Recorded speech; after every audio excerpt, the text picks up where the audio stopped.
سەرم بابەتە بزانین حکوومەت یاریمی کوردستان چۆن دەتوانێت لە مەودووە کاری زیاتر لەسەر ئابووری هەرێمی کوردستان و ئابووری هەمەچەشن بکات. دکتۆر عەبدولخالق محەممەد کە هەڵگری دکتۆرە لە بواری کوالێتی و بەرەو پێشبردننی ئابووری لە سۆرانەوە لەگەڵمان دەبێت. دکتۆر ئەم کاتت باش لەبارەی هەوڵەکانی حکوومەت یاریمی کوردستان بۆ هەمەچەشنکردنی سەرچاوەکانی داهات دەمەوێت پرسم کە حکوومەت چۆن بتوانێت لەو قۆناغی کە لە بەردەمیدایە زیاتر ڕوو لە هەمەچەشنکردنی سەرچاوەکانی داهاتی بکات. ئەو پێوارانە چین کە پێویستە حکوومەت زیاتر گرنگیان پێ بدات؟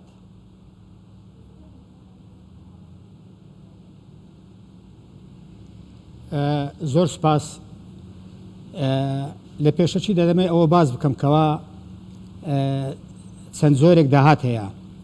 داهاتێک هەیە بریتە لە داهاتی نەوتی، واتە هەناردەکردنی نەوت و ئەو کاڵانەیەکەوە لە پیشەساسی نەوت دەردێنرێت بۆ دەرەوەی وڵات. داهاتی تر هەیە ئەوەیە بریتە لە داهاتی کشتتوکاڵی، ئەوە بەرهەمە کشتتوکاڵەکان بۆ دەرەوەی هەرێمی کوردستان ڕەوانە دەکرێن. داهاتێشترەوە داهاتی بەربوومە پیشەسازیەکان. داهات زۆرێشتر لە داهاتێ بریتە لە داهاتی بردە دەرەوەی پسپۆریەت و تەکنۆلۆجیا و دەستی کار. داهاتێشتر ئەوەیە کەوا بردنە دەرەوەی واتە تەژغیرکردنی ئەدی دەستی کاری پسپۆری لە ناوەخۆ لە دەرەوەی وڵات. داهاتشتر ئەوەی بریتە لەوەی کەوا چۆنەتی مامەڵەکردن بەهێنانی هاوردەکردنی کاڵای پیشەسازی و بازرگانی و کشتتوکاڵی بۆ ناوەی هەرێمی کوردستان و دووبارە ڕەوانەکردنەوەیان بۆ دەرەوەی هەرێم بۆ ئەوکەوا قازانجەکە بێتە ناو خەزینی هەرێمی کوردستان. ئەمانە جۆرەها داهاتن کەوا دەتوانرێت زیاتر پلانی بۆ دامدرێت لە هەرێمی کوردستان و لە هەر وڵاتێشتر بۆ ئەوکەوا بتوان داهاتەکەی لە هەرێمی کوردستان لە خەزینی هەرێمی کوردستان زیاتر بکرێتن. باشە تێبینی دەکرێت ئەوەیە بە حەقیقەت توێژنەیەکمان هەبوو لە بەردەست بوو کەوا چەند ساڵێک پێش ئێستا داهاتی هەرێمی کوردستان 1995 پابند بوو بە فرۆشتنی نەوت، بەڵام ئەوەی کە جێی خۆشحاڵی ئێستاکە ئەوەیە داهاتی نەوت لەگە داهاتی نانەوتی ڕێژێکی بەرچاوی وەرگرتووە کە نزیکەی 30% لەسەر ئەو داهاتە گشتەی کە لە هەرێمی کوردستاندا ئێستا بەدەست دەهێنرێتن.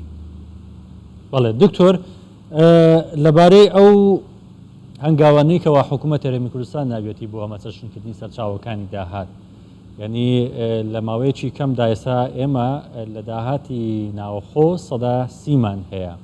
چۆن بتواندرێت و بە چ ڕێگەیەک زیاتر بتوانین ئێمە ئەو ڕێژەیە بەرز بکەینەوە؟ ئەوەی کە ئێستا لە ئارادایە ئەوەیە کەوا بەڕاستی جێگای خۆشحاڵیە کە لە کابینەی نەوەمی حکوومەتی هەرێمی کوردستان ئەمە وەکو پلان داڕێژراوە. ئەوەی کە هەستی پێ دەکرێت ئەوەیە کەوا هەنگاوێک هەیە یان کردەوەیەک هەیە بۆ ئەوەی بتوانێت کەوا ئەو ڕێژەیە زیاد بکرێتن.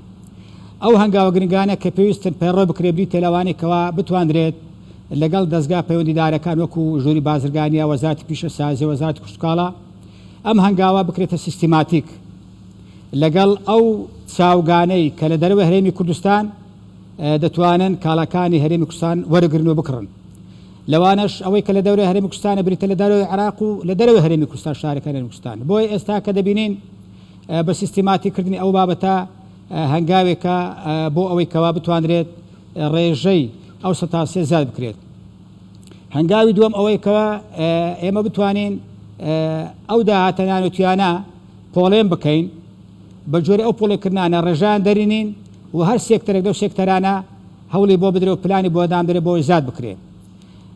هەوڵ سێم ئەوەیە کەوا ئێمە بتوانین وەکو ئەوەی کە زۆر جار لە وڵاتەکانی خەلیج پەیڕەو دەکرێەوە بە تایبەتی لە دەوڵەتی لە وڵاتی ئیماراتی عەرەبیە گرتو، ئەوەیە کەوا هاوردەکردنی کەلوپەلی پیشەسازی و بازرگانی و دیسان ناردە دەرەوەیان بۆ دەرەوەی هەرێمی کوردستان.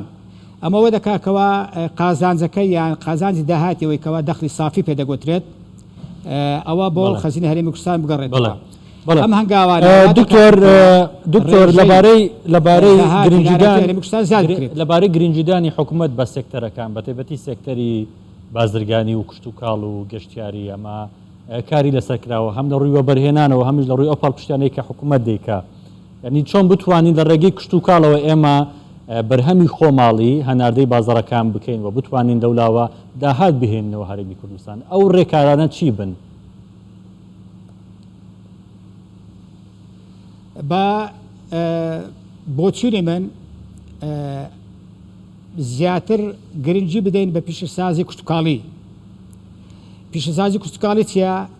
بریتێ لە ئەو پیشەسازیانێکەوە بەروبوومی کوشتتوکاڵی لە خۆوە دەگرن بە تایبەتی لە بەروبووم کوشتتوکاڵیەکانی وەرزی بۆ ئەوەی ئەوانە دیاری بکرێن بۆ ئەوەی هەناردەی دەرەوە هەرێمی کوردستان بکرێن و بە تایبەتی ئەو بەرهەمە کوشتتوکاڵیانێکەوە ساڵانەیە با بڵێن وەکو گەرم و جۆ و هەروە بە قوتوکردنی موادی کوشتتوکاڵی و بەرهەمە کوشتتوکاڵیەکانی کە لە هەرێمی کوردستان گرنگیان پێدەدرێ ئەمانە لەگەڵ وەزارەتی کوشتتوکاڵ و ژووری بازرگانی هەرێمی کوردستان ئەمانە دەتواندرێت کەەوە بەرهەمە کوشتتوکاڵەکان زیاتر بکرێ و پلانێک دامدرێت بۆ ئەو بەرهەمانەی کەەوە لە دەرەوە هەرێمی کوردستان داواکراوە بەتابەتی لە چاو ناوچەکان دەرەوەی هەرێمی کوردستان وەکو لە عێراق و ناوچەکان تری دەرەوەی عێراقیش وەکو لە وڵاتانی کەنداو.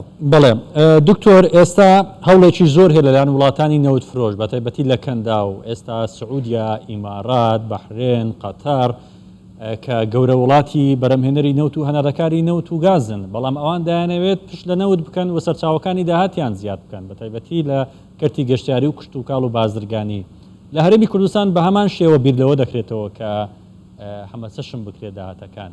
تۆکو ئابووری ناسێک وەکو شارەزایەک ئەو هەنگاوانە چی بن بۆ ئەوەی خێراتر ڕێژەی بەرهەمی خۆماڵی زیاد بکرێت داهاتی ناوەخۆی زیاد بکرێت؟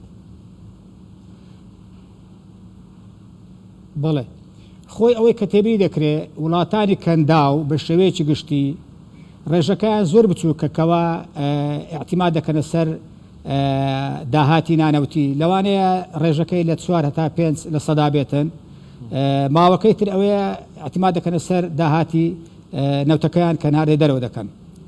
ئەوەی کە لە هەرێمی کوردستان و وڵاتانی تریش دەگوزرێ ئەوەیە کەوا چۆن بتوانین چاوگەکانی نانەوتی زیاد بکرێ و داهاتە گشتەکەی پێزاد بکرێت.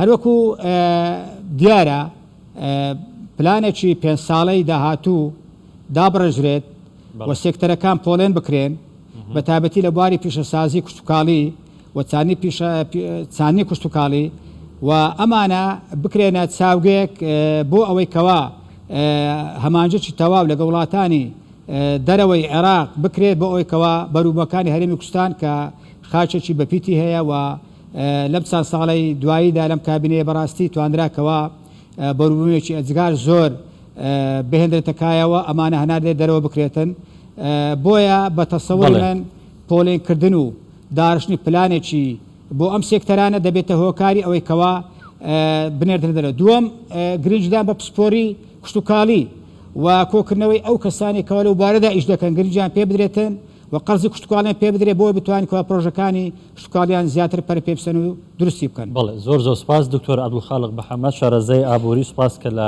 سۆرانۆ لەگەڵمان بوویت.